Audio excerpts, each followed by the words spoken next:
Welcome back to The Good Life. It's an extension of our teaching and preaching ministry here at Christ Fellowship Church.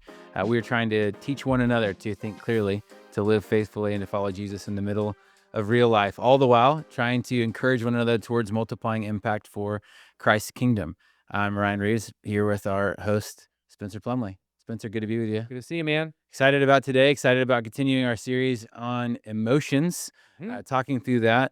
We made the case this last episode that feelings are not the enemy for us, and that these emotions are actually a gift.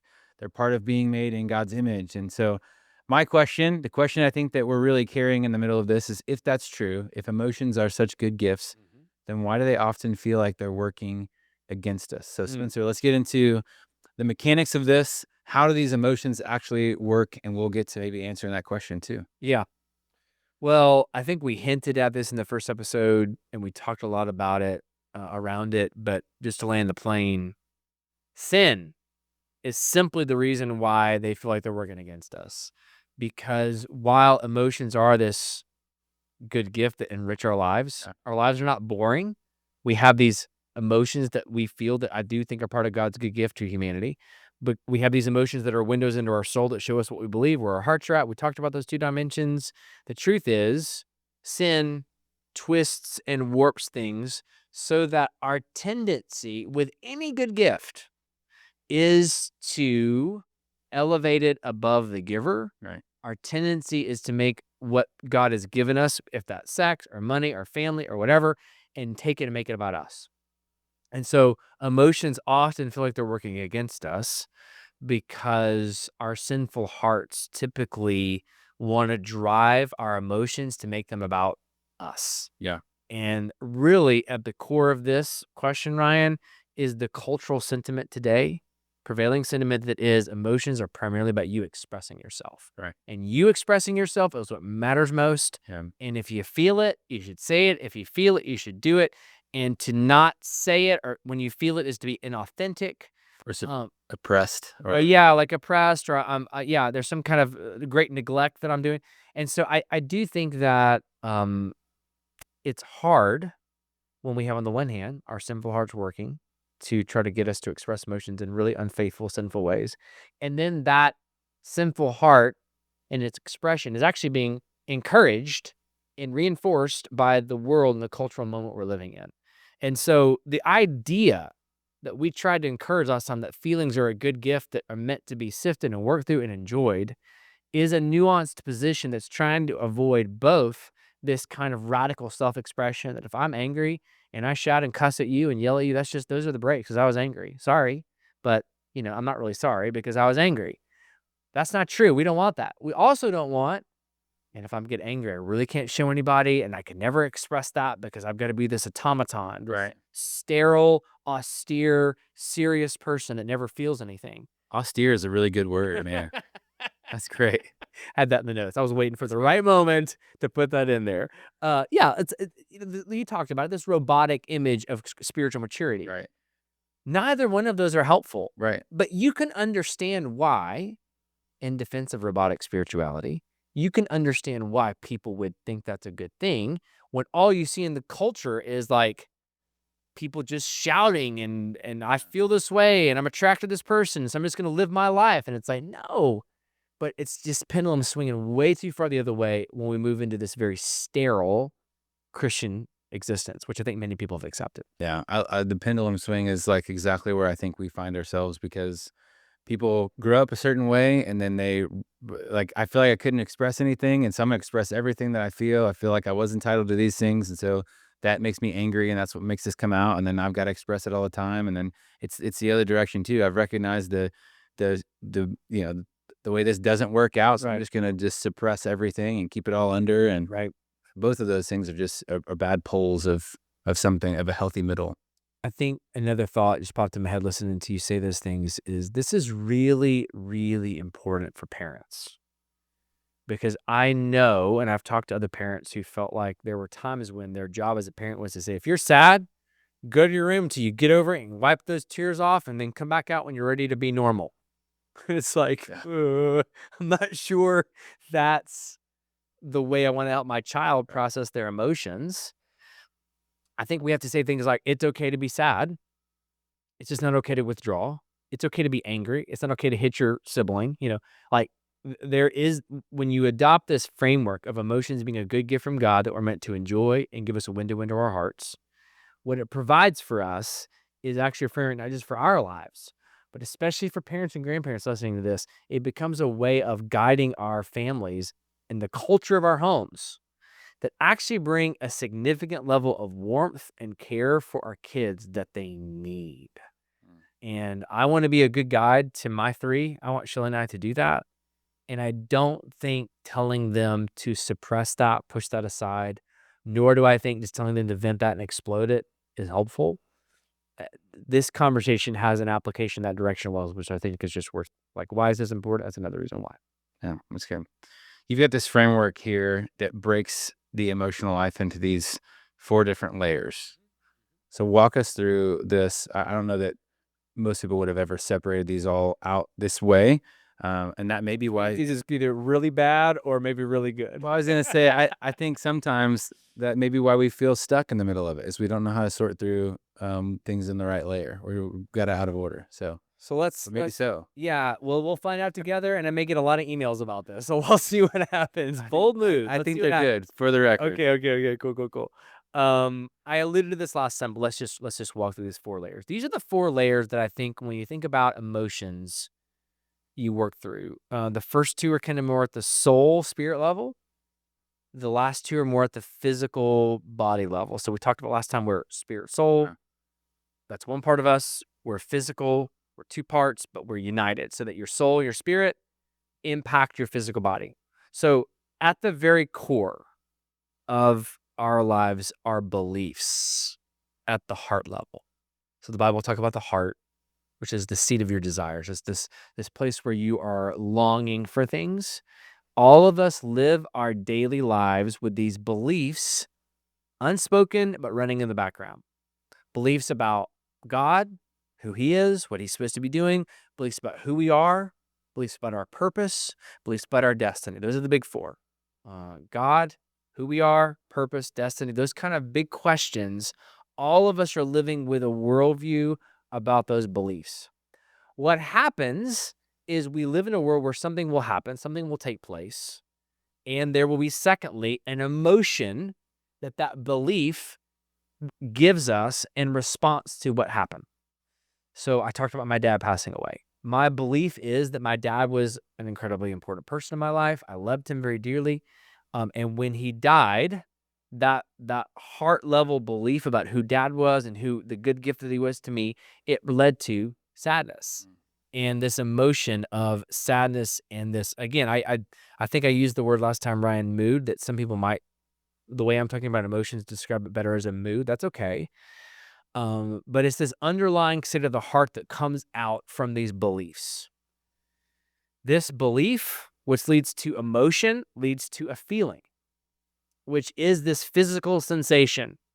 So in my case, this sadness leads to tears. It leads to depression and just like overwhelming grief and sorrow in my life that is felt and seen and experienced. And then from those feelings, fourthly, we get into actions.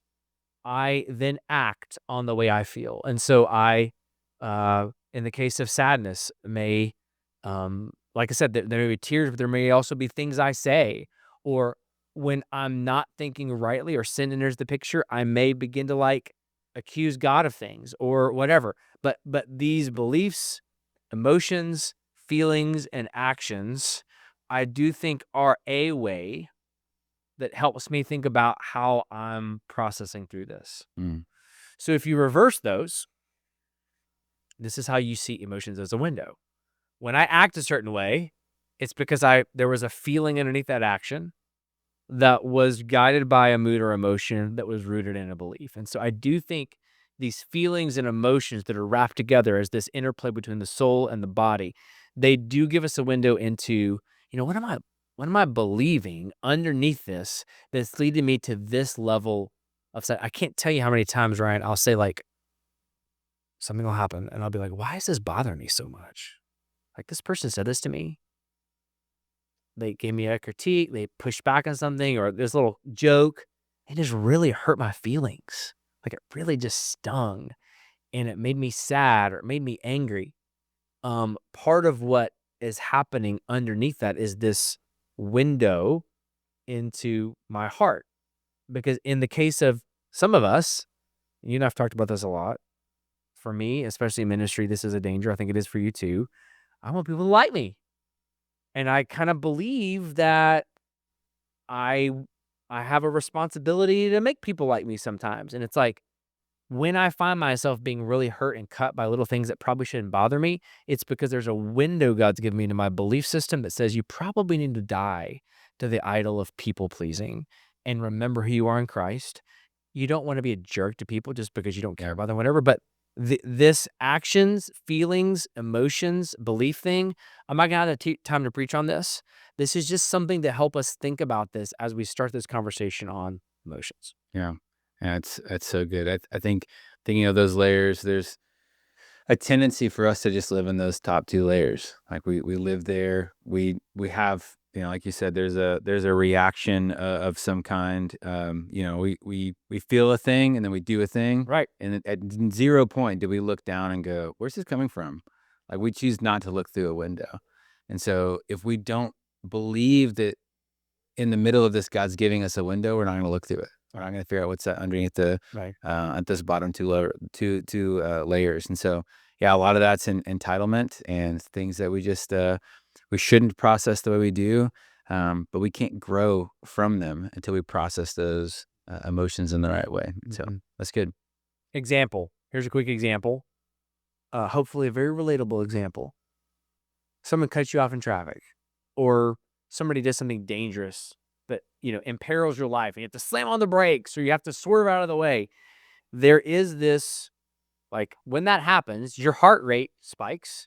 Like there's this flash, right, of just like displeasure or frustration and typically underneath that kind of flash, maybe you yell, maybe you shout at somebody, is anger.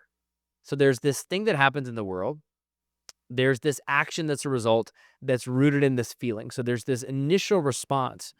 Underneath that is this mood, anger, emotion of anger, which is rooted in the belief that I shouldn't be treated this way. Like this is not how somebody should treat me. This is wrong. And what we want to say is, I don't think it's wrong for you to be angry about being cut off in traffic. I don't think the answer is stay calm, don't do anything. Like, you know what I mean? Like just like like breathe in, breathe out. Like I don't think that's the answer to every time something really difficult happens in your life. I do think what it provides for us is if I find myself cussing at this person, like yelling and getting out of the car and getting into a physical altercation with them, I'm probably seeing in that kind of a situation, anger is taking me to a place of sinful behavior or sinful behavior in my life. And so what I have found, especially in the issue of anger, which used to be a really big issue for me, of just a temper. Some people in this listening to this might say, just have kind of a temper. Just little things just set me off. Yeah. I can go from 0 to 90 with my temper in a second. What's happening is that there's not just a belief that injustice is wrong. It's this hyper sense of any kind of injustice or disrespect towards me is so egregious that it leads to this kind of emotion. And so what God does in the sanctification process, when I find myself constantly blowing up on people and having a temper, Yeah. is God's inviting me to see, yes, injustice is wrong, but you're living in a fallen world and you probably need to learn to accept that this is going to happen more than you want it to. And part of what's happening underneath a lot of that is I'm not willing to accept that. And I'm going to keep experiencing this emotion, keep experiencing this temper, keep working through this anger until God's able by his sanctification to go, hey, can we deal with your heart here? Can we deal with the fact that you have developed this sense of pride, that any slight or any momentary sign of disrespect leads you just to rage out on people? Yeah. This is not okay. And so these categories help me. They're not always clean. There's a lot of overlap here, but they help me think through like this window into your soul, actions, feelings, mood, emotions, and beliefs are, I do think, a critical way God is working in that way. That's good. All right, so we've already talked about this, but Inside Out too. Yeah. This movie, You do get a really good picture of this in Inside Out too. okay. So I've not seen it, but a lot of people have seen it. You're saying you should go see it so you can understand these references. But Can I just say also, yeah, you're not alone. There was a person in my family, another male in my family who will remain nameless, who was like, I don't want to watch this. This looks dumb. I don't want to do this. And I was like, here's the argument I made to him, and I'll make to you. It is cultural commentary on an anthropology yeah, that's worth, like, it's very thoughtful. We will not agree with a lot of it, and I'll talk about that now. But it is very thoughtfully put together about how our inner working, our inner selves actually function. I mean, praise the Lord, they're even saying we have an inner self. It is in some ways an argument for the soul or the spirit. Now, they wouldn't call it that. They would call it your consciousness or something like that, yeah, but it's at least arguing that your physical body is more than just yeah. like your brain firing and your heart beating. There's something else going on. Here's what I like about it, okay? And this is where I think it does get something right, and then I'll talk about what it gets wrong. It has this like pool of water at the bottom of her soul, bottom of her life. They wouldn't call it a soul, but that where they put experiences that create beliefs that are like these strings that come up into her life that form her sense of self. And what I liked about that was that I do think that's true. I do think our beliefs in how we see ourselves, how we see the world, how we see God, these beliefs at the heart level do shape our sense of self. Here's what they get wrong. All of it was, I'm a good person, and I'm this, and I'm that, and I'm special, and I'm kind. And the whole movie was about her getting back to believing all these wonderful things about herself. The problem with that is not that it's incorrect on the surface, it's that it's incomplete. I want the core of my belief system to be the gospel. Yeah. I'm loved. I am created fearfully and wonderfully by God. And yes, He's made me as a kind person. So it's not that it's wrong to say I'm kind or to believe that I'm a good person. It's wrong because it's incomplete. It's taking really what it's doing is it's taking credit for something God has put inside of us. So I think that Christians should watch that movie and those movies with a biblical worldview that says emotions are good. There's a lot of things they're getting right here. But at the core of our lives, what we need to believe is not things just about ourselves that we kind of will ourselves to believe. Yeah. We're not creating things. We're receiving things that God has It's good. given us. And so I think that my hope for people listening to this series of messages as we walk through it, as we talk about each of these emotions, that it will give people an opportunity to go, what really is my emotional life revealing about my spiritual life, my belief system? And I would just press it one more step further, man. Like what I've found, Ryan, is the only way some of these beliefs change is not just for me to see them, but for God to help me experience comfort and grace to work through them. So like part of what happened with Dad's death in my life was I don't think I saw in some regard what you were talking about, how I view Jesus as this kind of maybe cold or detached person. And part of what helped me as I worked through those layers, getting down into my heart, was a level of comfort that He provided to my life, where I don't just believe these things intellectually, I actually know them to be true about God. Like, I know that He's a good, kind God who loves me, who cares for me. And it was actually the sadness of walking through Dad's death that allowed me to experience the comfort of Jesus more clearly, more personally. And when that happened at my heart level, it's actually helped me a lot in some other emotional things that have gone on in my life. Yeah. That's good. Yeah. I do want to just make a note, not totally unrelated, but I do appreciate the way that you engage in media like that. And so even in the past where you've said things like, it's been incredibly helpful for my family, but just stopping a movie in the middle and asking your kids, where's the lie? Yeah. Yeah. Like, where's this off here? Yeah. And so like kind of what you're doing with Inside Out too is saying like, this is not, but also at the same time, there is a reality like, I had a professor that called it cinematic theology, like Oh, listening yeah. through, like you're like, you watch this, piece of film or whatever, and it's like, if it has a compelling storyline, it's probably borrowing something from this gospel arc of like course it people is. needing to be Of saved, course right? it is. Yeah. So like there's always these good things you can gather and ways you can teach your children and understand things through the lens of the gospel. And when you do those the right way, like what you're saying, like look at what we can see from this that's good for us. What can we draw?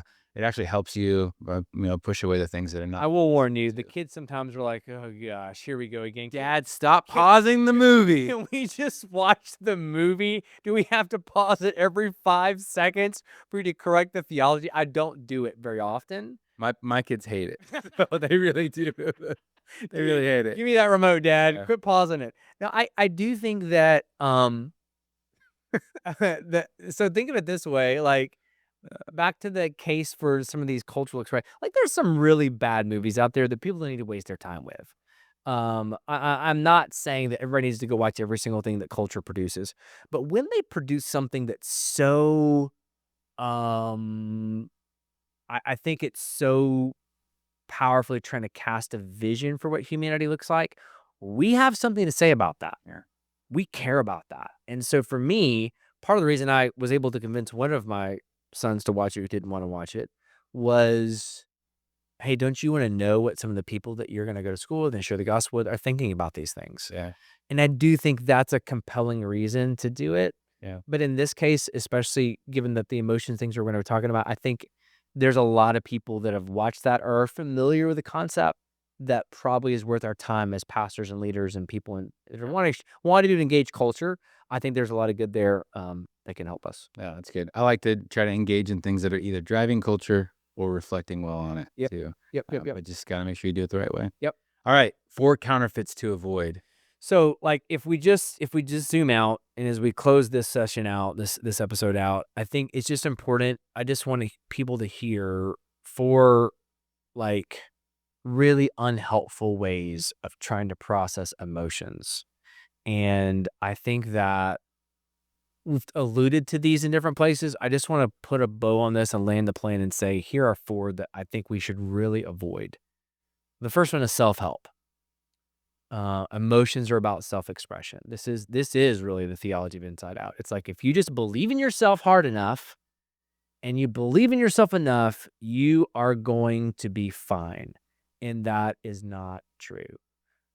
Emotions are not just about you expressing yourself and living out your truth. At the root of it, if you do not have the Holy Spirit, your sinful self will control your emotions in a way that you may be a very confident, self-assured person, but your confidence is not rooted in something that's going to last. And I do think a lot of people are getting pulled into this self-help notion that, man, if I just believe in myself, that's really the answer to all of my problems. If I just tell myself that I'm good enough and I'm worthy of love and all these things, I really don't think it's helpful to teach people to create a version of themselves. I don't think we discover or find it on our own. I think we joyfully receive it in Christ. And if you move to an achievement, self-created personality, part of the reason we're having so much problem in our world today is if I create a version of myself that then is not received by culture or the world, I lose my mind. And so why are people yelling in marches and people hollering in college campuses is because if I construct this self-help, you're threatening me, right? I don't feel safe around you. You'll hear that phrase a lot because we've kind of made emotions this thing that are meant to be expressed as a part of my identity. And when they're not received or affirmed, it becomes all out war culturally. And this is a huge problem. So that's the first one. Second one is stoicism.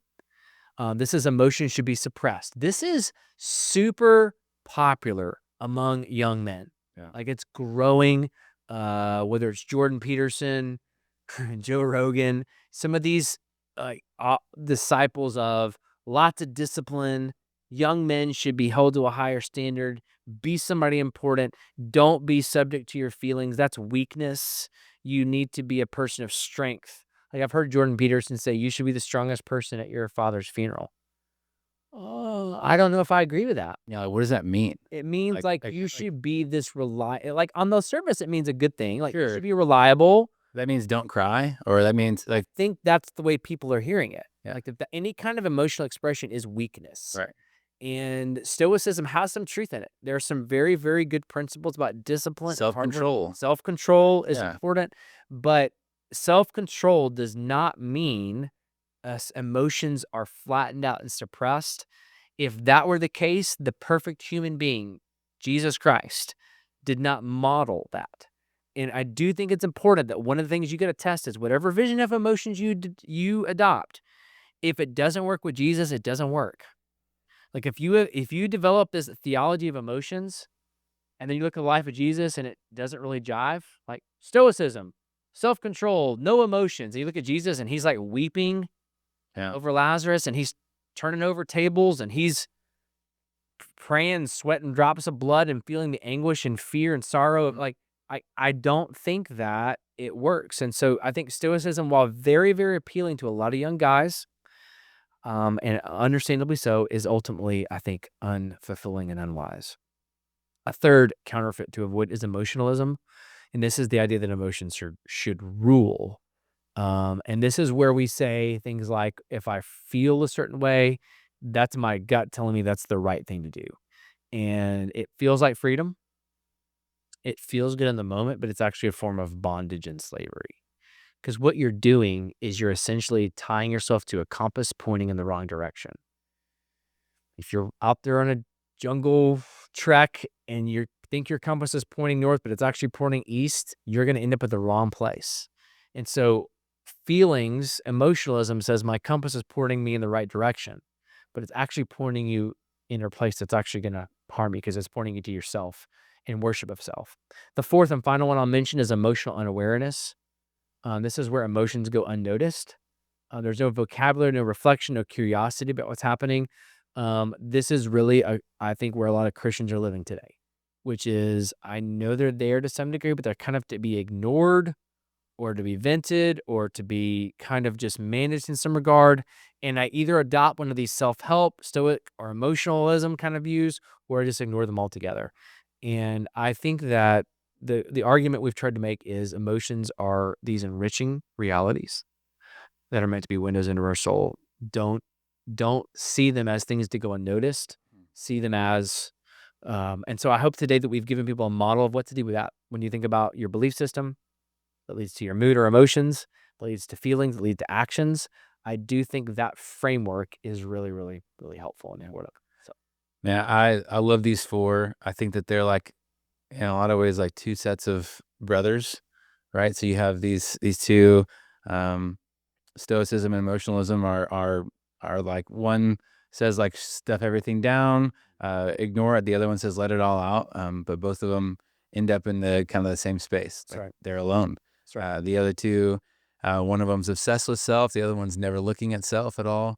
But they end up again being alone. All four of these things is like you're doing this on your own. Right. And the gospel upends this because it's like the whole point is that you can't do it on your own. Right. And you need help.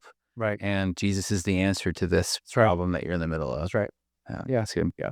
Spencer, why don't you just leave us with some questions we need to be asking or some application for us as we close this podcast? Yeah. So I think as people are thinking about seeing emotions as a window into their souls, not ignoring them, but trying to sift through them in a helpful way, I think the sifting process looks like this. Not just what am I feeling, but what am I believing underneath this leading this feeling? Why am I feeling this way? So that question I asked earlier, when I'm hurt or first, like, why is this frustrating me so much? Why is this bothering me to the degree it is a really powerful question. I think also really being willing to say, uh, like, to be willing to open my life up in a way that says, Lord, if there are things in my heart that you're wanting to get at through this, bring it on. Yeah. And I do think people should walk away at hopefully more properly estimating the way their emotions are revealing their beliefs. And so often what bothers me, that pains me as a pastor, is people get stuck in these loops where it's like, yeah, I just keep having these friendships that implode, or I keep having these situations with my spouse where we just feel like we're having the same fight over and over and over again, or I have this really bad relationship at work and I can't seem to get any traction. It's like, there are times when there are things externally that God is wanting you to deal with, but oftentimes what's happening is He's using these things to drive at a deeper discontentment in your heart or a deeper problem in your heart. And so I just want people to be open to the possibility that in some situations it may not be everybody else is the problem, or that, there's this random thing that's happened. God in his providence is allowing you to walk through some things to bring out some emotions that are meant to get at a deeper issue in your heart that he wants to address. And I think when we allow the Holy Spirit to do that, it changes everything. I feel a little bit attacked. I just know that, man, like, it's easy to get to that place where everything else is the problem. And so, but man, it is God's kindness at the center of that, pointing out some things where we not only can grow and be better, but enjoy life and enjoy Jesus better because of how we sort out things in our hearts that are broken. So The only way I can love people sustainably, persevere through difficult situations, die to sin. How do I do these things in the power of the Spirit? I think it requires some humility, which is the kind of word that's underneath a lot of what we're talking about, to say, this feeling I'm having is not meant to be ignored. It's not meant to be suppressed. It's not meant to be just vented. I want to sift it with the Lord, and where I just go, what are you wanting to show me in my heart about what I'm believing, what I'm trusting, what I'm experiencing about you, and how are you calling me to go deeper? And how are you calling me to love you more rightly, to understand who you are, to trust you more clearly? Emotions are a critical way God does that. And so in the sermon series, we're not going to talk about as much of this stuff upstream. There'll be like a brief introduction where I'll try to take a lot of these ideas and kind of condense them down into like, what are emotions and why are they important? And so I'll have some language and handles around that for people, but I hope these podcasts just give a lot more like backdrop to where we're wanting to go with things, and I hope it'll be helpful. all right, see you in the next episode. Thanks a lot.